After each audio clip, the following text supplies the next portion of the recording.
Dear students, कैसे हैं आप? अभिषेक क्लास में आपका स्वागत है। और आज हम एक बहुत ही शानदार टॉपिक के साथ हैं। टॉपिक का नाम है पंचायती राज। पंचायती राज में से मैंने देखा है पुराने पेपरों में भी प्रश्न आए हैं, और जो आपके पेपर हैं आने वाले उसमें भी जरूर आएंगे, क्योंकि कनिष्ठ सहायक में स्पेशली मेंशन है पंचायती राज। ठीक है, तो उसी से संबंधित प्रश्न मैंने मैक्सिमम प्रश्न उसमें से लेने की कोशिश की है कि कोई भी छूटने ना पाए। पर फिर भी आप देख लीजिएगा कि अगर अदर सोर्सेज से भी आपको ये मिलता है तो बहुत अच्छी बात है, लेकिन मैंने आपको मैक्सिमम उपलब्ध कराने का प्रयास किया है ना। पंचायती राज में पहला प्रश्न हम लेते हैं कि स्थानीय स्वशासन का मैग्ना कार्टा। स्थानीय स्वशासन का मैग्ना कार्टा। स्थानीय स्वशासन का मैग्ना कार्टा ये कहा जाता है लॉर्ड रिपन के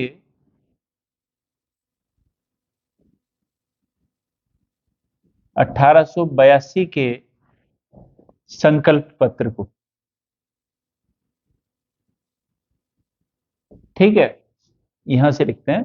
अगला प्रश्न हमारा है स्थानीय स्वशासन का पिता।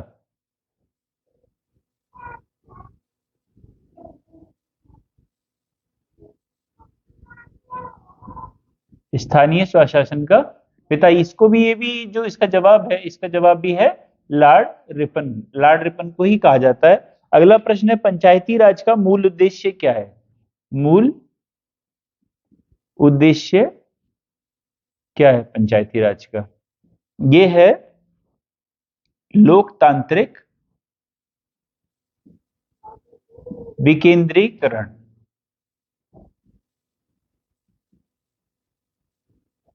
या सत्ता का विकेंद्रीकरण भी कह सकते हैं, लोकतांत्रिक विकेंद्रीकरण भी कह सकते हैं। पंचायती राज का शुभारंभ कब हुआ? पंचायती राज का शुभारंभ कब माना जाता है? ये माना जाता है जवाहरलाल नेहरू द्वारा 2 अक्टूबर 1959 राजस्थान के नागौर से। नागौर जिला है, नागौर जिले से। ठीक है, ये देख लीजिएगा, बहुत इंपॉर्टेंट है। और इसके बाद ही जो अगर दूसरी जगह जो स्थापित किया गया था वो आंध्र प्रदेश में था। ठीक है ना। अच्छा, आगे बढ़ते हैं। राष्ट्रीय पंचायती राज दिवस कब मनाया जाता है? राष्ट्रीय पंचायती राज दिवस कब मनाते हैं? ये मनाते हैं 24 अप्रैल। ठीक है, अगला प्रश्न ले लेते हैं। पंचायत का सदस्य बनने के लिए न्यूनतम आयु।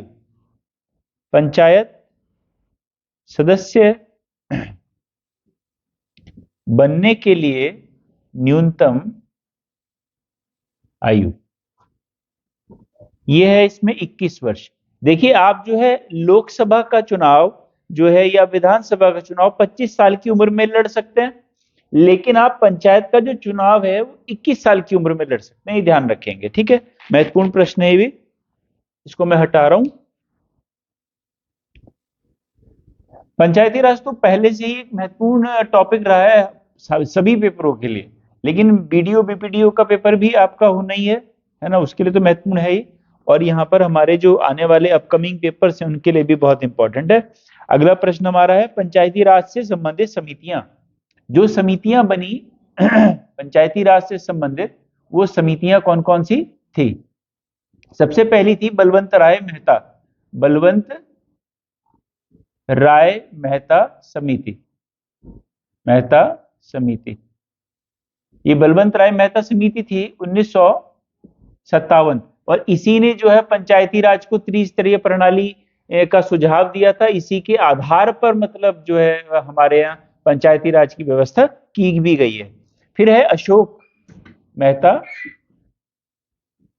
मेहता समिति। ये है 1977। इसने द्विस्तरीय की बात की थी, है ना। तीसरा प्रश्न है हमारा पीवी के राय समिति। पी वी के राय समिति। ठीक है, ये है हमारी 1985। इसका सन भी याद रखेंगे और ये ध्यान रखेंगे कि कौन किसके बाद क्रम है ना। एल एम सिंघवी समिति, एल एम सिंघवी सिंघवी समिति, एल एम सिंघवी समिति 1989 है। और अगला हमारा प्रश्न है 64वां संविधान संशोधन, 64वां संविधान संशोधन। ठीक है, 1989। और लास्ट है हमारा 73वां संविधान संशोधन 1993। ये सारी चीजें, ये सारी की सारी समितियां, ये सब कुछ जो बनाया गया, ये सब जो है पंचायती राज से संबंधित है, इसका ध्यान रखिए। और कभी कभी क्रम में लगाने के लिए भी ये आ सकता है, इसका ध्यान रखेंगे। चलिए आगे बढ़ते हैं, इसको मिटा देते हैं। ठीक है, आगे बढ़ते हैं। इन समितियों का ध्यान रखना आपको, अभी एक पेपर में आया भी था। पंचायती राज से संबंधित अनुसूची, या इस तरह से लिख सकते हैं 73वां संविधान संशोधन से कौन सी अनुसूची जोड़ी गई है ना। जोड़ी गई, कौन सी जोड़ी गई थी? 11वीं अनुसूची, 11वीं अनुसूची जोड़ी गई। ठीक है, ये कौन सा संविधान था? 73वां संविधान संशोधन कब हुआ था? 1993 में हुआ था। ठीक है, और इसमें जो था ये है भाग 9 और अनुच्छेद है 243, क से लेके ण, क से ण तक। ठीक है, अगला है हमारा अगला प्रश्न, पंचायती राज व्यवस्था किन राज्यों में नहीं है? पंचायती राज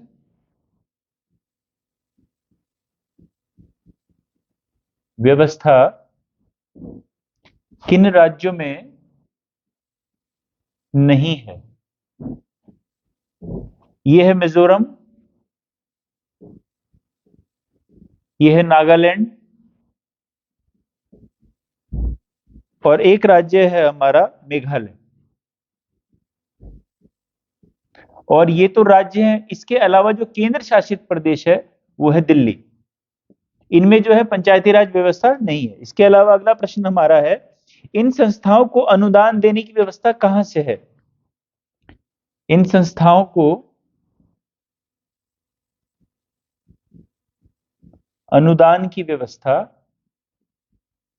कहां से है? वो है भारत की संचित निधि से। ठीक है, संचित निधि से इनको धन दिया जाता है। आगे बढ़ेंगे, लिखेंगे 73, 73वां संविधान संशोधन के बाद पंचायती राज अधिनियम लागू करने वाला पहला राज्य। 73वां संविधान संशोधन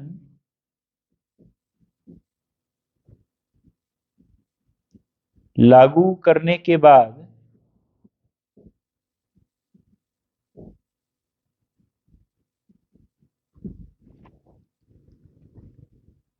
पंचायती राज अधिनियम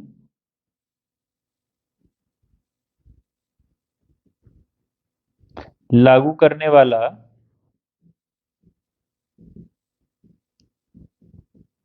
पहला राज्य, यह है कर्नाटक। ठीक है, इसको आगे बढ़ते हैं, बिठा देते हैं।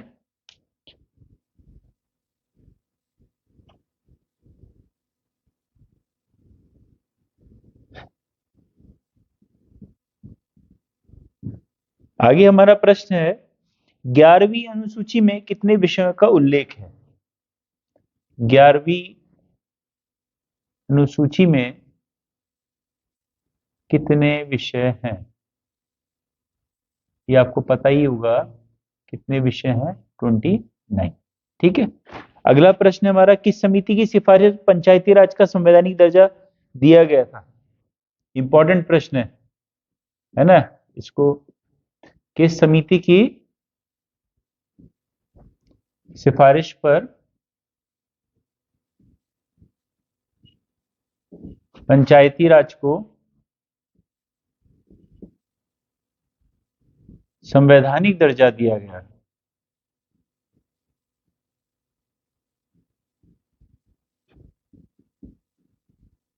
दिया गया। ये समिति थी एल.एम. सिंघवी समिति। एल.एम. सिंघवी, ठीक है, एल.एम. सिंघवी समिति। अगला है, पंचायतों का कार्यकाल कितने वर्ष का होता है? पंचायतों का कार्यकाल कितने वर्ष का होता है? 5 साल का होता है।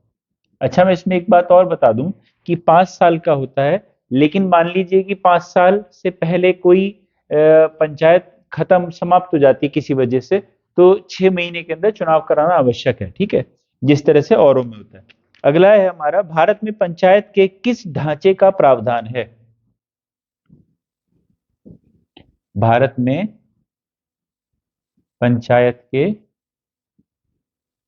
किस ढांचे का प्रावधान है? यह है त्रिस्तरीय। त्रिस्तरीय ढांचे का प्रावधान है। वो कौन सा होता है त्रिस्तरीय? ग्राम स्तर पे होता है, ठीक है जी, खंड स्तर पे होता है और जिला स्तर पे होता है, ठीक है। इसको मैं मिटा रहा हूं, आगे बढ़ते हैं। 29 विषय 11वीं अनुसूची में है, ध्यान रखेंगे।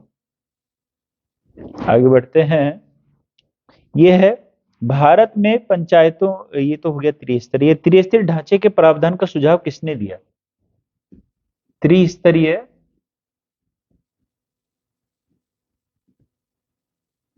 ढांचे का सुझाव किसने दिया? ये बहुत महत्वपूर्ण है, ये है बलवंत राय मेहता समिति, ठीक है। अगला प्रश्न है हमारा कि पंचायतों में महिलाओं को कितना आरक्षण है? पंचायत में महिलाओं का आरक्षण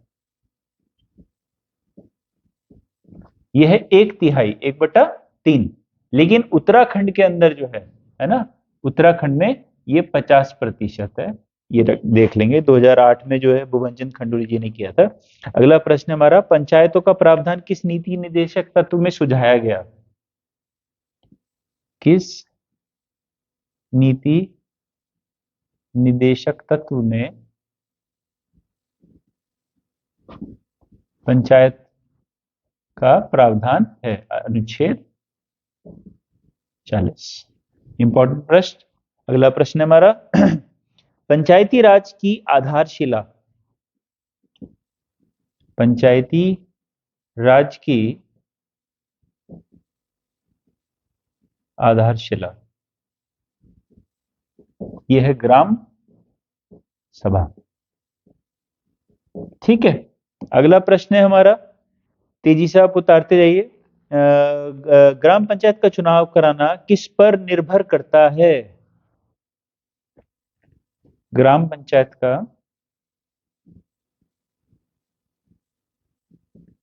चुनाव कराना किस पर निर्भर करता है? ये करता है राज्य सरकार पर, ठीक है, राज्य सरकार। अगला प्रश्न है, पंचायती राज किस सूची का विषय है? पंचायती राज किस सूची का विषय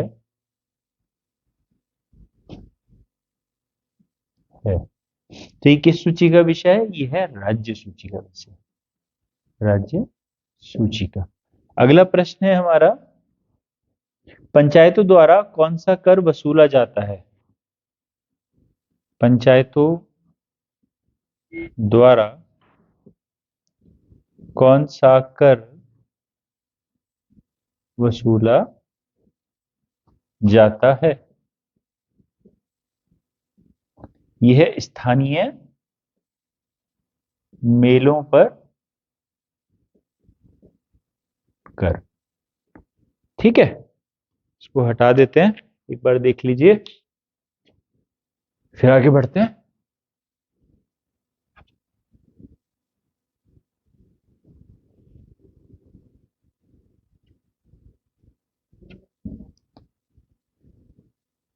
ठीक है, अगला प्रश्न है हमारा, पंचायती राज संस्थान की आय का स्रोत। बस, पंचायती राज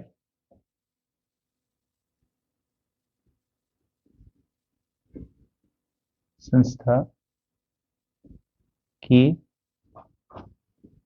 आय का स्रोत क्या है? आय का स्रोत है इनका अनुदान, है ना, जो सरकारी अनुदान मिलता है वो है। ठीक है, अगला प्रश्न है हमारा, 73वें संविधान संशोधन का अभिपालन करने वाला पहला राज्य। 73वें संविधान संशोधन का अभिपालन करने वाला पहला राज्य, ये है आंध्र प्रदेश। ठीक है, अगला प्रश्न है हमारा, भारतीय पंचायती राज व्यवस्था का शिल्पकार किसे कहते हैं? भारतीय पंचायती राज व्यवस्था का शिल्पकार, ये बोला जाता है बलवंत राय मेहता को।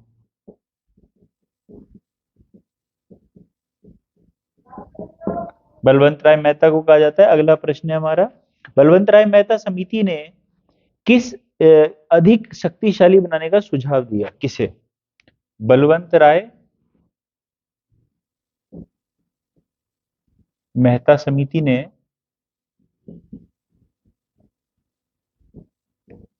किसे अधिक शक्तिशाली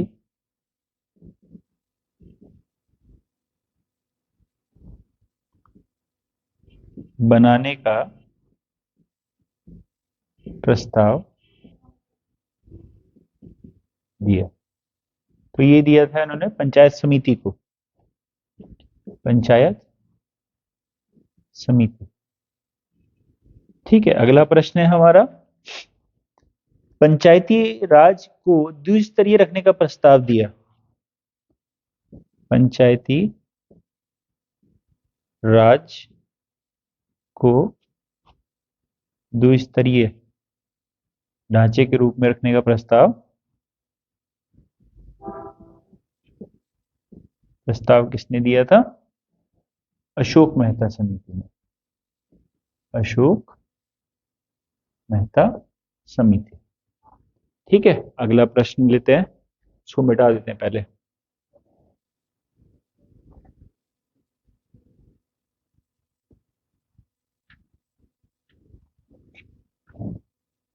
अशोक मेहता समिति, बलवंत राय मेहता समिति, कंफ्यूज नहीं होना है इसमें कि सबसे पहले बलवंत राय मेहता समिति थी, ये इंपॉर्टेंट है, अभी प्रश्न पूछा भी गया था बल्कि पेपर में। पंचायती राज संस्थाओं के निर्वाचन के लिए उत्तरदायी, पंचायती राज संस्थाओं के निर्वाचन के लिए उत्तरदायी कौन है ना? उत्तरदायी कौन है? राज्य निर्वाचन आयोग, निर्वाचन आयोग। ठीक है, देखिए ऐसा होता है कि एक निर्वाचन आयोग होता है, तो निर्वाचन आयोग का क्या कार्य होता है? निर्वाचन आयोग चुनाव करवाएगा, वो कराता है विधानसभा और लोकसभा वाले या राष्ट्रपति उपराष्ट्रपति वाले, ये सारे चुनाव कराता है केंद्रीय जो सेंटर में चुनाव आयोग है। लेकिन राज्य का जो लोक सेवा आयोग ये चुनाव आयोग होता है, ये कराता है हमारे पंचायत के नगर निगम के नगर पालिका वाले, ये सारे चुनाव कराता है। इसका जरूर ध्यान रखेंगे, इसमें कंफ्यूज नहीं होना है। अगला प्रश्न देंगे हम, यह है 73वां संविधान संशोधन कब लागू हुआ? 73वां संविधान संशोधन कब लागू हुआ? ये हुआ था 24 अप्रैल 1993। आपने एक चीज देखी होगी, 24 अप्रैल को लागू हुआ था और 24 अप्रैल को ही पंचायत दिवस मनाया जाता है। ठीक है, भारत में किसके चुनाव में आरक्षित स्थानों की चक्रानु, बड़ा अच्छा प्रश्न है और बिल्कुल अलग प्रश्न है। भारत में किसके चुनाव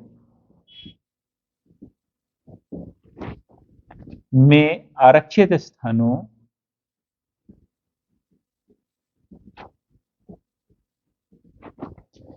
की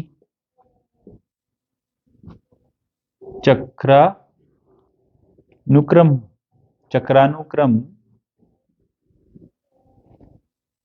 से भरे जाने की व्यवस्था है? भरे जाने की का प्रावधान है या व्यवस्था है ना? तो इसका है पंचायती राज, पंचायती राज संस्थाओं, जितने भी चुनाव होंगे। इसका मतलब क्या हुआ?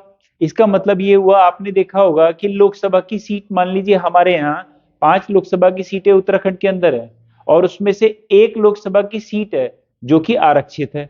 ठीक है, विधानसभा की हमारे यहाँ 15 सीटें आरक्षित हैं, SC प्लस ST को मिलाकर के, तो वो पर्टिकुलर सीट है। जैसे अल्मोड़ा की लोकसभा की सीट जो है आरक्षित है, लेकिन पंचायत में ऐसा नहीं होता है। पंचायत में क्या होता है कि एक बार यदि ये वाली सीट किसी एक के लिए आरक्षित है तो हो सकता है अगली बार जनरल के लिए आए, अगली बार OBC के लिए आए, अगली बार ST के लिए आए, तो चक्रानुक्रम मतलब बदलती रहती है। तो ये व्यवस्था केवल किसमें? पंचायती राज संस्था में। ठीक है, अगला प्रश्न है हमारा, 74वां संविधान संशोधन किससे संबंधित है? 74वां संविधान संशोधन किससे संबंधित है? यह है 12वीं अनुसूची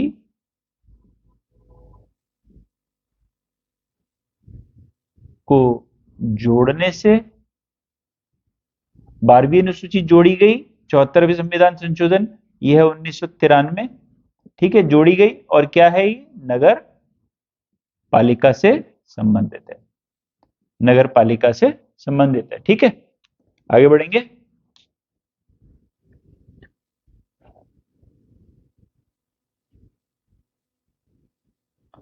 तिहत्तरवां संविधान संशोधन भी 1993 है और 74वां संविधान संशोधन भी 1993 है। 73वां संविधान संशोधन पंचायती राज से संबंधित है और 74वां संविधान संशोधन नगर पालिका से संबंधित है, ये ध्यान रखेंगे। और ये क्या, इसमें क्या है? भाग 9 क, ठीक है, और अनुच्छेद है 243, इसमें है त से य और छ तक। ठीक है, ये देख लेंगे। अगला है इसमें प्रश्न हमारा, 74वां संविधान संशोधन कौन सी अनुसूची जोड़ी गई? मैंने लिखवा दिया है, 12वीं अनुसूची जोड़ी गई। अब इसमें है कि 12वीं अनुसूची में विषय कितने लिए गए हैं? विषय लिए गए हैं 18, उसमें कितने लिए गए हैं? 29 विषय, इसमें कितने हैं? 18, ये याद रखना है। ठीक है, इसमें महिलाओं के लिए कितना आरक्षण है? उसमें तो 1/3 है। इसमें महिलाओं का आरक्षण कितना है? महिलाओं का आरक्षण इसमें भी 1/3 है। अच्छा, अगला है कि ये नगर पालिकाएं जो होती हैं, इनका कार्यकाल कितना होता है? इनका कार्यकाल भी 5 वर्ष का होता है, पंचायतों का कार्यकाल भी 5 वर्ष का होता है। एक बात ध्यान रखेंगे कि बीच में यदि कोई नगर पालिका, नगर निगम या फिर पंचायत बीच में ही किसी वजह से अगर खत्म होती है तो उसका चुनाव 6 महीने के भीतर कराना आवश्यक है। अगली बात है नगर पालिका के प्रकार, है ना, नगर पालिका के प्रकार क्या है? जैसे सबसे पहले नगर पंचायत है, फिर उसके बाद आता है नगर परिषद, ये सब जनसंख्या के आधार पे होता है, और फिर आता है नगर निगम। ठीक है। अच्छा, अगला प्रश्न है हमारा, भारत में पहले नगर निगम की स्थापना कहाँ हुई? भारत का पहला नगर निगम, ये हुई थी मद्रास 1688। कहीं कहीं पे 87 भी दिया हुआ है, पर हम लिखेंगे 1688, है ना। बाकी अगर ऑप्शन के हिसाब से देख लेंगे, अगर 87 आता है, 88 नहीं है वहां पे, तो 87 लगा दीजिएगा, नहीं तो हम 1688 ही इसको मानेंगे, है ना। ये मैंने आपको पंचायती राज के बारे में पढ़ा दिया है। पंचायती राज से संबंधित कुछ और अगर प्रश्न मेरे को मिलेंगे तो बीच में मैं आपको प्रोवाइड करवा दूंगा, लेकिन आप इसको बहुत ही गहनता से पढ़ लीजिएगा क्योंकि बहुत ही इंपॉर्टेंट टॉपिक है। ठीक है, आज के लिए बस इतना ही। बहुत बहुत धन्यवाद।